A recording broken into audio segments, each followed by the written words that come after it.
Cheers, Ash, and nice talking with you, and welcome back in Romania. How things are going?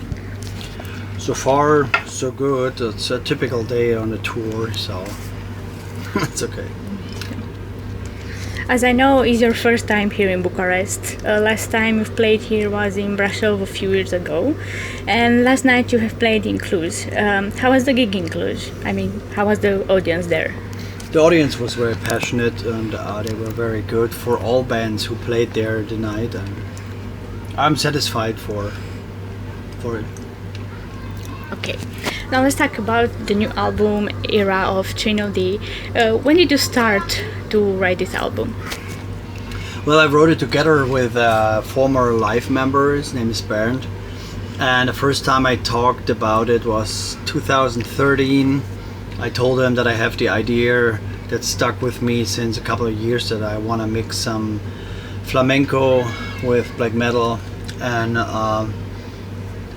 we found that concept pretty interesting, and so we started in 2014, and yeah, we kind of finished it last year, October, November.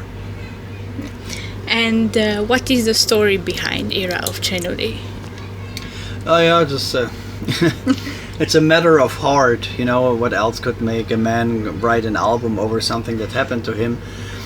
In 2014 I sold all my belongings and I traveled as a nomad around the world, living without home.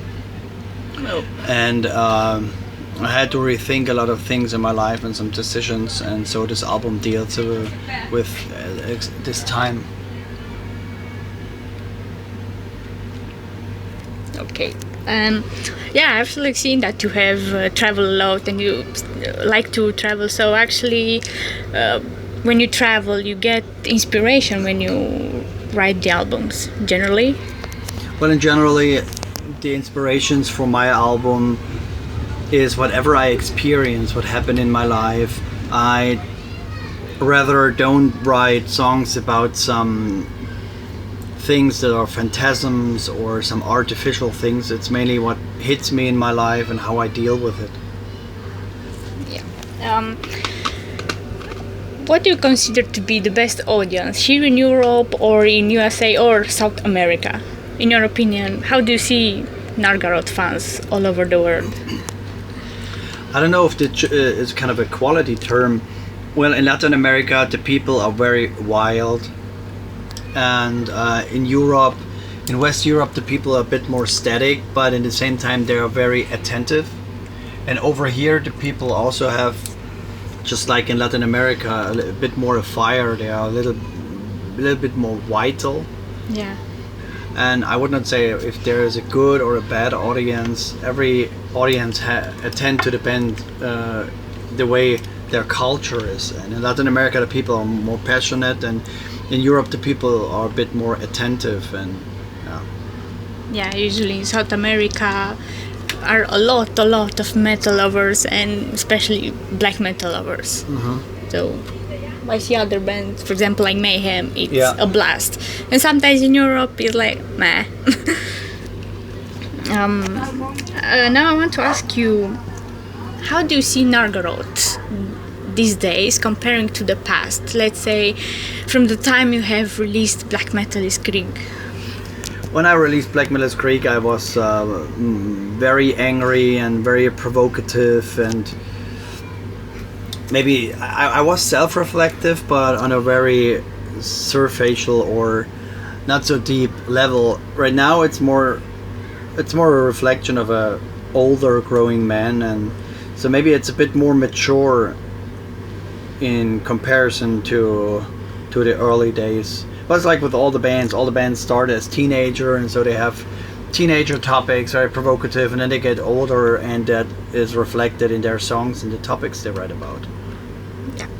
After this tour is done, are you planning new tours, summer festivals, or maybe a new USA tour? After this tour? Yeah, after this.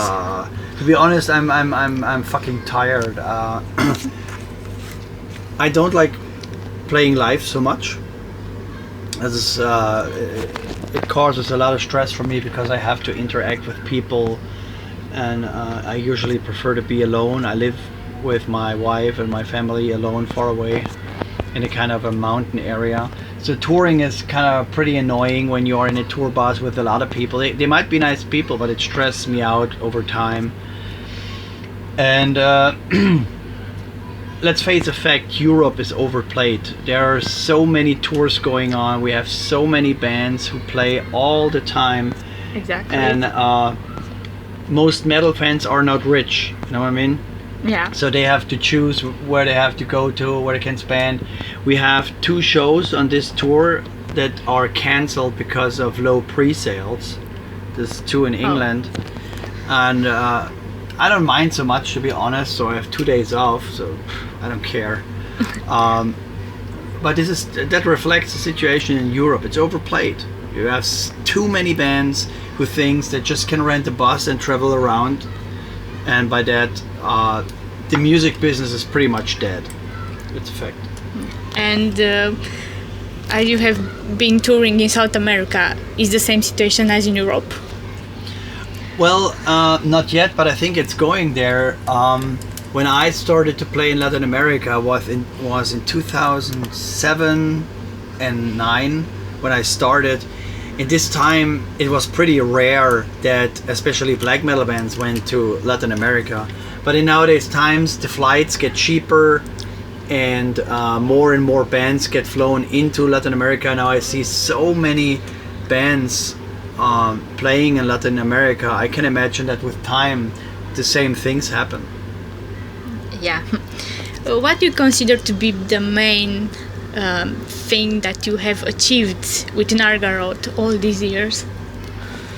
That I'm a pretty controversial person.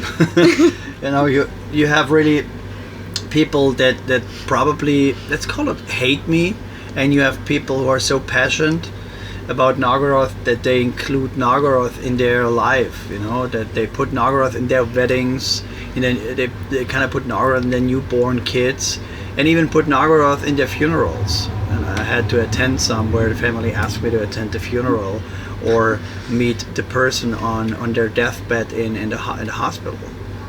So I probably achieved that Nargaroth became an emotional quality for people, and this is something rare because many bands are just there playing music, but they don't really reach into the soul of people. That's just my opinion. I see. When you are writing music, what other hobbies do you have? What do you like to do in your free time? I mainly am in the woods. I go hunting and hiking and provide for my family. That's what I do. To end this interview, do you have a message for the Nargaroth supporters? In the past, I mainly said, "Oh yeah, black metal is the best," and stay true. In the nowadays times where it's harder and harder for bands to play, even for the bands on this tour bus, I just would say, if you want to support a band, get original merchandise, attend the shows, support the bands as best you can do, because when you stop doing it, when you just download the stuff, the bands cannot survive. You know, we have here Absu and Hate, which are bands who travel a lot, who tour a lot, and of course we talk, and where no matter what band you talk about, they all struggle financially to pay the travels or whatever. It's terribly. It's not about to make money, but that you have at least covered your expenses. Yeah. You know, and that mostly doesn't work. That work maybe for the headliner of a tour, and all the others just have to pray that the people buy some merchandise. Yeah, this is a sad reality. It is. Yeah. Well, thank you for this interview. It was my pleasure and can't wait to see you on stage. Cheers.